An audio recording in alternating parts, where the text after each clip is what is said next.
यहां तक सब चीजें शानदार चल रही हैं, कहीं कोई दिक्कत नहीं है। The only problem that we find in Gita according to some philosophers is, अभी तक स्वधर्म का मतलब है कि आपको अपने स्वधर्म पे मर जाना है और परधर्म में नहीं जीना है, and you should die for your swadharma. ये दोनों बातें बहुत कंफर्टेबल है, अच्छी बात है, इसमें कहां कोई दिक्कत है। एक सैनिक युद्ध लड़ते हुए मर जाए, ठीक है, युद्ध से भाग के आ जाए, अच्छी बात नहीं। एक राजा शासन करते हुए ठीक से शासन करे, देश के हित में अपनी जान दे दे, इसमें क्या दिक्कत है?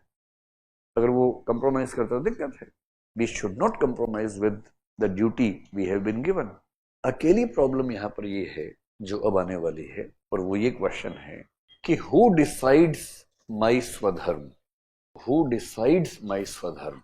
ये एस्पेक्ट अपनी ओर से नहीं लिखना है जब तक ना पूछा जाए, और अभी के माहौल में पूछने की संभावना भी नहीं है।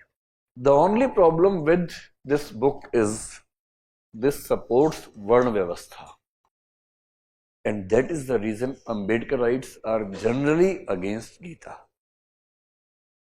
हालांकि गीता में एक ग्रे एरिया है, भगवान कृष्ण ये साफ साफ कह रहे हैं कि वर्ण व्यवस्था के अनुसार ही स्वधर्म तय होता है, but he is nowhere mentioning that it has something to do with your birth।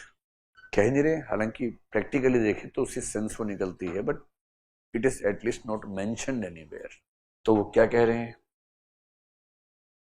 तो अर्जुन ने पूछा है कि भाई स्वधर्म की कैसे पहचान होती है, तो कृष्ण बता रहे हैं देखो ऐसे होती है। चैप्टर 4 13 श्लोक, चातुर्वर्ण मया सृष्टम गुण कर्म विभागशः। What does it mean? It means 4 वर्ण हैं, मया मैंने, सृष्टम उनकी रचना की है। भगवान कह रहे हैं कि मैंने खुद 4 वर्णों की रचना की है, सृष्टि की है। ये आपके नोट्स में लिखे होंगे सारे श्लोक, लिखे तो बड़ी अच्छी बात है। गुण कर्म विभागशः, और मैंने वो रचना कैसे की है? सभी व्यक्तियों के गुण और उनके कर्म देखते हुए उनके वर्ण निर्धारित किए हैं।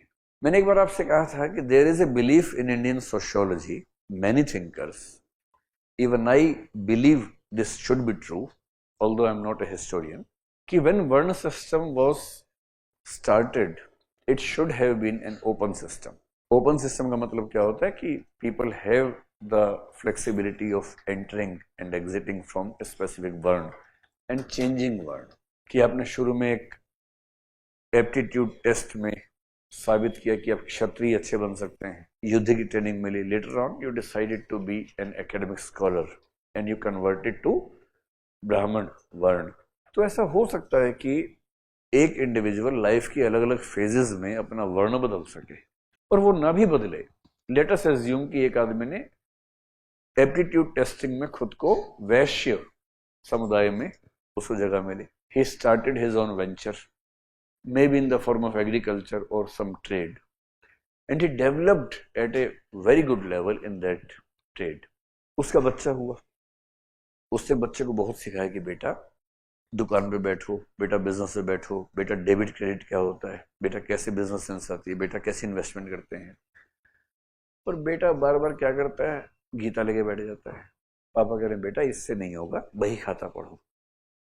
बेटा करे पापा I have no interest in bahi khata, मैं संन्यास लेना चाहता हूँ, I want to be a scholar in religion. तो पापा ने कहा ठीक है बेटा चलो एग्जाम दिलवा देते हैं। फिर वो ले गए यूपीएससी, वहाँ हुआ aptitude test, scholastic aptitude test, SAT हुआ, और सेट में निकला कि बच्चा तो ब्राह्मण है, इसको तो पढ़ना लिखना है। तो क्या ये पॉसिबल नहीं है कि किसी बिजनेस क्लास के इंडिविजुअल का बेटा एकेडमिक इंटरेस्ट वाला हो जाए?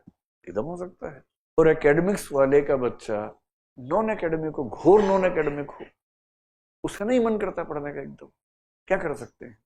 अपनी अपनी चॉइसेस हैं। So till the time the system gives you permission of 2 types, 1 intergenerational flexibility, son और डॉटर ऑफ ए ब्राह्मण कैन बी ए क्षत्रिय, सन और डॉटर ऑफ ए शूद्र कैन बी ए ब्राह्मण, till the time this is an open system.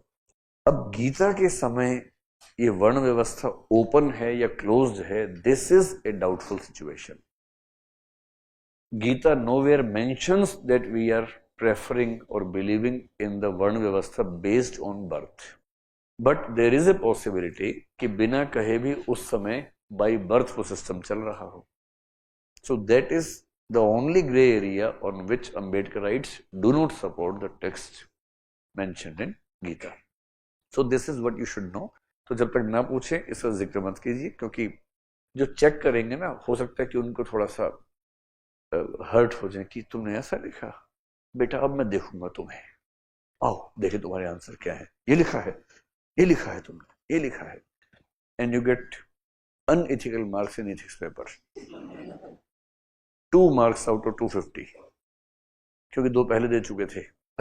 मतलब ऐसा कुछ ना हो जाए, तो अपनी ओर से पंगा। देखो एथिक्स पढ़ने का फायदा ये भी कि जिंदगी को ना 2 स्तरों पे जीना है। आज जो समझाया था भाई साहब आपको, I know there is something mention in Gita which doesn't look good at present time.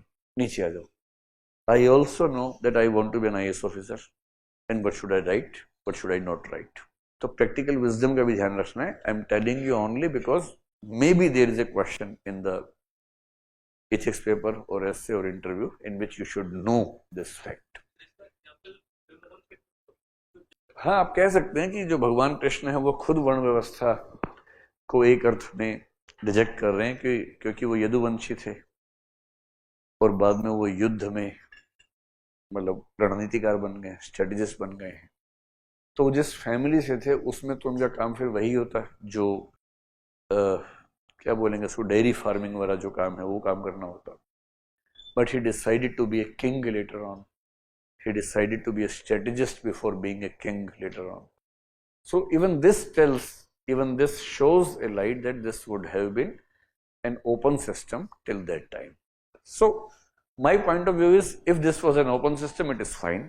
If not, we should not support it. But rejecting any system in today's light in history doesn't make much sense.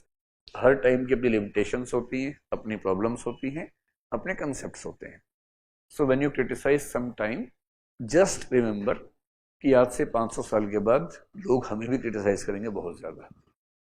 इतना गंदा गंदा बोलेंगे हमारे बारे में, मैं सोच के शर्म आएगी उस समय।